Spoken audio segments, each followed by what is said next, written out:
शरणम् अज्ञानतिमिरान्धस्य ज्ञानाञ्जनशलाकया चक्षुरुन्मिलितं येन तस्मै श्रीगुरवे नमः। आनन्दलीलामय विग्रहाय हेमावदिव्यच्छविसुन्दराय तस्मै महाप्रेम रसप्रदाय चैतन्यचन्द्राय नमो नमस्ते।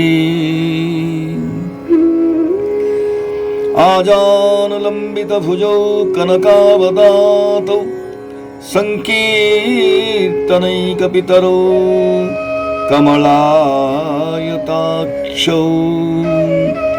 विश्वम्भरौ द्विजवरौ युगधर्मपालौ वन्दे जगत्प्रियकरो करुणावतारौ।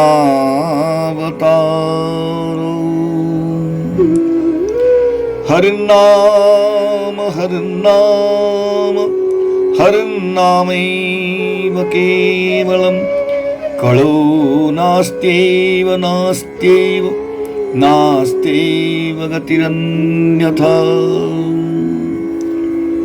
कलयुग में बुद्धिमान व्यक्ति निरंतर कृष्ण नाम का गायन करने वाले ईश्वर के अवतार की पूजा करने के लिए संकीर्तन करते हैं। यद्यपि उनका वर्ण श्याम नहीं है तो भी वे साक्षात कृष्ण हैं।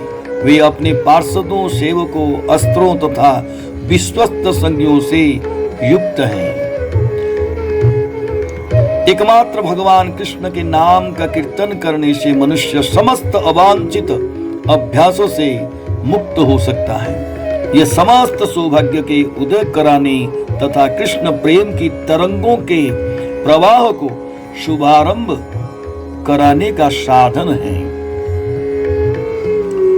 अब हम श्रीमन महाप्रभु के द्वारा उपदेश जो शिक्षाष्टक के नाम में प्रसिद्ध है उसका अर्थ विचार करेंगे। चेतो दर्पणमार्जनं भवमहा दावाग्निर्वापणम् श्रेयः कैरवचन्द्रिका वितरणं विद्यावधूजीवनम् आनन्दाम्बुधिवर्धनं प्रतिपदं पूर्णामृतास्वादनं सर्वात्मस्नपनं परं विजयते श्रीकृष्ण संकीर्तनम्। भगवान कृष्ण के पवित्र नाम के संकीर्तन की परम विजय हो, जो हृदय रूपी दर्पण को स्वच्छ बना सकता है और भवसागर रूपी प्रज्वलित अग्नि के दुखों का शमन कर सकता है। यह संकीर्तन उस वर्धमान चंद्रमा के समान है जो समस्त जीवों के लिए सौभाग्य रूपी श्वेत कमल का वितरण करता है। यह समस्त विद्या का जीवन है।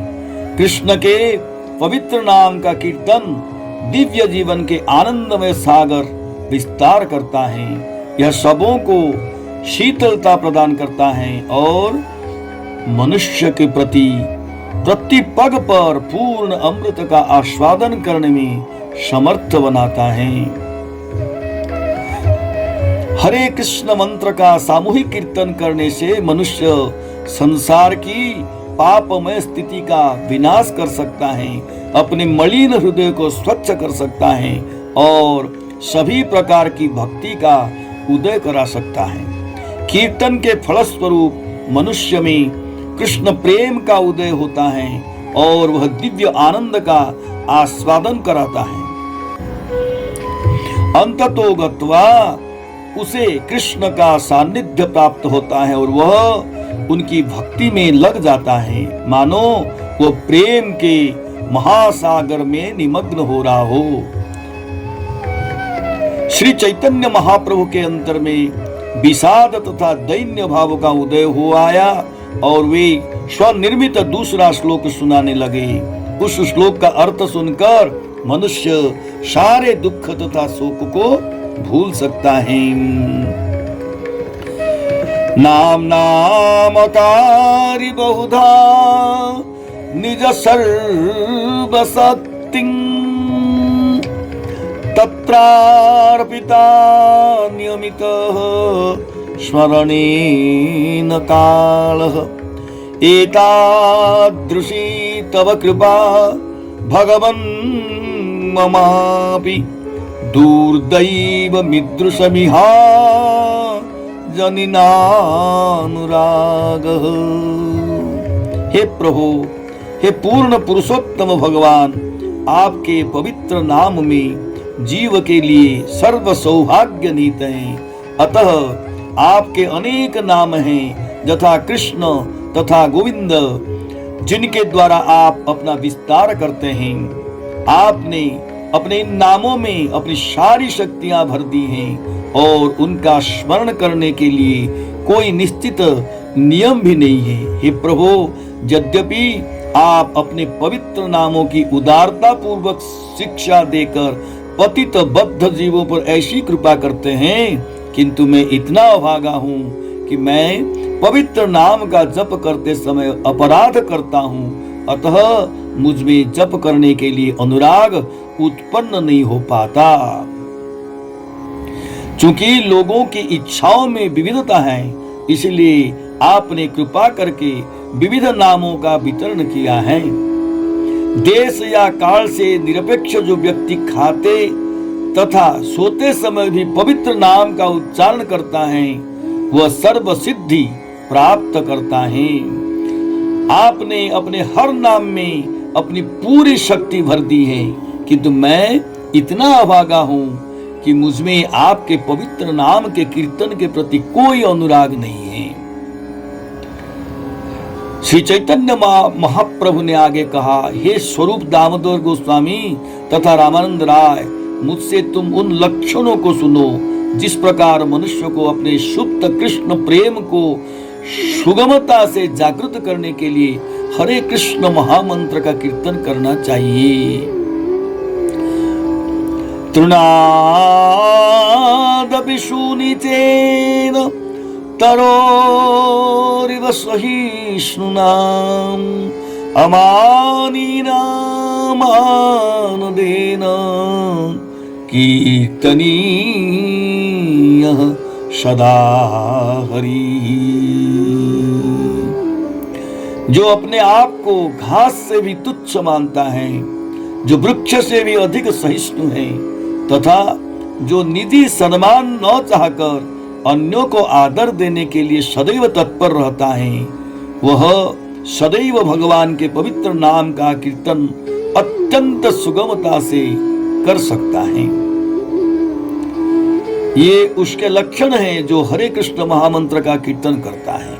यद्यपि वह अति उत्तम होता है, किंतु वह अपने आप को धरती की घास से भी तुच्छ मानता है और वृक्ष की तरह वह दो प्रकार से सब कुछ सहन करता है। जब वृक्षों को काटा जाता है तब वह कुछ बोलता नहीं है और सूखते रहने पर भी कभी किसी से पानी नहीं मांगता। वृक्ष हर किसी को अपने फल फूल तथा जो भी उसके पास होता है दे देता है। वह तपती धूप तथा वर्षा की झड़ी को सहन करता है, फिर भी वह अन्यों को आश्रय देता है। यद्यपि भगवान के भक्त अत्युच्च व्यक्ति होते हैं, तो भी वह निरभिमानी होता है और हरेक को कृष्ण का रहने का स्थान समझकर उसका आदर करता है।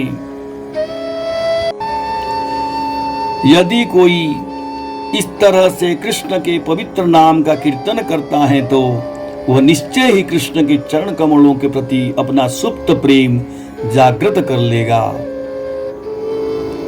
जब श्री चैतन्य महाप्रभु इस तरह बोल रहे थे तो उनका दैन्य बढ़ गया और वे कृष्ण से शुद्ध भक्ति संपन्न कर पाने के लिए प्रार्थना करने लगे। जहां भी भगवत प्रेम का संबंध होता है, इसका स्वाभाविक लक्षण यही है कि भक्त अपने आप को भक्त नहीं समझता, बल्कि वह सदैव यही सोचता है कि उसमें कृष्ण के प्रति रंच मात्र भी प्रेम नहीं है। न धनम न जनम न सुंदरी कवितां जगदीश कामये मम जन्मनि जन्मनीश्वरे भवता भक्ति रहेतु की त्वयि। हे जगदीश, मुझे भौतिक संपत्ति, भौतिकतावादी अनुयायी, सुंदर पत्नी या आलंकारिक भाषा में वर्णित सकाम कर्मों की कामना नहीं है। मैं तो इतना ही चाहता हूं कि मैं जन्म जन्मांतर आपकी अहेतु की भक्ति करता रहूं। हे कृष्ण, मैं आपसे न तो भौतिक संपत्ति चाहता हूँ, न अनुजाई, न सुंदर स्त्री या सकाम कर्मों का फल चाहता हूँ। मेरी तो यह प्रार्थना है कि आप अपनी अहित की कृपा से मुझे जन्म जन्मांतर अपनी शुद्ध भक्ति प्रदान करें। अपने आप को भौतिक जगत का बद्ध जीव समझते हुए श्रीमन महाप्रभु अत्यंत दीनता पूर्वक पुनः भगवान की सेवा प्राप्त करने की इच्छा व्यक्त कर रहे हैं। अयि नंद तनुज किंकरं पतितं मां विषमे भवाम्बुधौ कृपया तव पाद पंकज स्थित धूली सदृशं विचिन्तय। हे प्रभु, हे महाराज नंद के पुत्र कृष्ण, मैं आपका सनातन सेवक हूँ, किंतु अपने ही सकाम कर्मों के कारण मैं अज्ञान के इस भयावह समुद्र में गिर गया हूँ। अब आप मुझ पर अहित की कृपा करें, मुझे अपने चरण कमलों की धूलि का एक कण माने।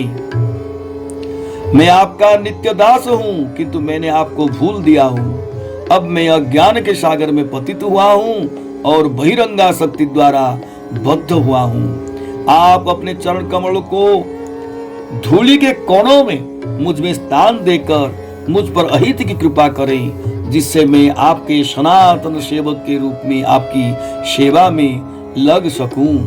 तो श्री चैतन्य महाप्रभु में सहज दीनता तथा उत्कंठा का उदय हो गया और उन्होंने कृष्ण से प्रार्थना की कि प्रेमावेश में महामंत्र का कीर्तन करने के लिए वे उन्हें सामर्थ्य दें। नयनं गलदश्रुधारया वदनं गद्गद रुद्धया गिरा पुलकैर्निचितं वपुः कदा तव नाम ग्रहणे भविष्यति। हे प्रभु, कब आपके पवित्र नाम का कीर्तन करते हुए मेरे नेत्र प्रवाहमान अश्रुओं से पूरित होकर सुशोभित होंगे? कब आपके पवित्र नाम का कीर्तन करते हुए दिव्य आनंद में मेरी वाणी अवरुद्ध होगी और मेरे शरीर में रोमांच उत्पन्न होगा? भगवत प्रेम के बिना मेरा जीवन व्यर्थ है, इसलिए मेरी प्रार्थना है कि आप मुझे अपने सनातन सेवक के रूप में स्वीकार करें और वेतन के रूप में मुझे भगवत प्रेम प्रदान करें। कृष्ण के वियोग के कारण महाप्रभु में उद्वेग, विषाद तथा दैन्य नामक विविध रसों का उदय हो आया। इस तरह श्री चैतन्य महाप्रभु उन्मत्त की तरह बोलने लगे। युगायुतं निमेषेण चक्षुषा प्रावृषायितं शून्यायितं जगत् सर्वं गोविंद विरहेण मे। युगायितं निमेषेण चक्षुषा प्रावृषायितं शून्यायितं जगत् सर्वं गोविंद विरहीणमि। हे गोविंद, आपके वियोग में एक क्षण मुझे एक युग सा प्रतीत हो रहा है। मेरे नेत्रों से वर्षाधार के समान अश्रु की धाराएं प्रवाहित हो रही हैं और मैं सारे जगत को शून्य सा देखता हूँ। उद्वेग के कारण मेरा दिन नहीं कटता, क्योंकि हर क्षण मुझे एक युग जैसा प्रतीत होता है। निरंतर अश्रुपात करने से मेरी आंखें वर्षा ऋतु के बादलों जैसी बनी हुई हैं। गोविंद के विरह के कारण तीनों जगत शून्य बन चुके हैं। मुझे ऐसा लगता है कि मैं जीवित ही मंद अग्नि में जला जा रहा हूँ। भगवान कृष्ण मेरे प्रेम की परीक्षा लेने के लिए मुझसे उदासीन हो गए हैं और मेरी सखियां कहती हैं, अच्छा हो कि तुम कृष्ण की उपेक्षा करो। जब श्रीमती राधा रानी इस प्रकार सोच रही थी, तब उनमें स्वाभाविक प्रेम के गुण प्रकट हो गए, क्योंकि उनका हृदय शुद्ध था। फिर तुरंत ही ईर्षा, अत्यंत उत्कंठा, दैन्य, उत्साह तथा विनय के भाव लक्षण एक साथ प्रकट हो उठे। उस भाव में श्रीमती राधा रानी का मन क्षुब्ध था। अतएव उन्होंने अपनी गोपी सखियों से उत्तम भक्ति का एक श्लोक कहा। भाव के उस उन्माद में श्री चैतन्य महाप्रभु ने वह श्लोक सुनाया। जो ही उन्होंने श्लोक पढ़ा, उन्हें लगा कि वे श्रीमती राधा रानी हैं। आश्लिष्य वा पादरतां पिनष्ठुमां अदर्शनान् मर्महतां करोतु वा यथा तथा वा विदधातु लम्पटो मत प्राणनाथस्तु सेवनापर। अपने चरण कमलों पर पड़ी हुई इस दासी का कृष्ण गाढ़ आलिंगन करे या अपने पांव तले कुचल डाले, अथवा कभी अपना दर्शन न देकर मेरा हृदय तोड़ दे, आखिर वे लंपट हैं और जो चाहे सो कर सकते हैं, तो भी वे मेरे हृदय के परम आराध्य प्रभु हैं। मैं कृष्ण के चरण कमलों की दासी हूँ। वे दिव्य सुख तथा रस के मूर्तिमान स्वरूप हैं। यदि वे चाहे तो मेरा गाढ़ आलिंगन कर सकते हैं और मुझे अपने साथ एकात्मता का अनुभव करा सकते हैं, अथवा मुझे अपना दर्शन न देकर वे मेरे मन तथा शरीर को जलाकर खार कर सकते हैं। फिर भी वे ही मेरे प्राणनाथ हैं। हे सखी, तुम मेरे मन का निर्णय सुन लो। समस्त परिस्थितियों में कृष्ण ही मेरे जीवन के स्वामी हैं। चाहे वे मुझसे प्रेम करे या दुख देकर मुझे मार डालें।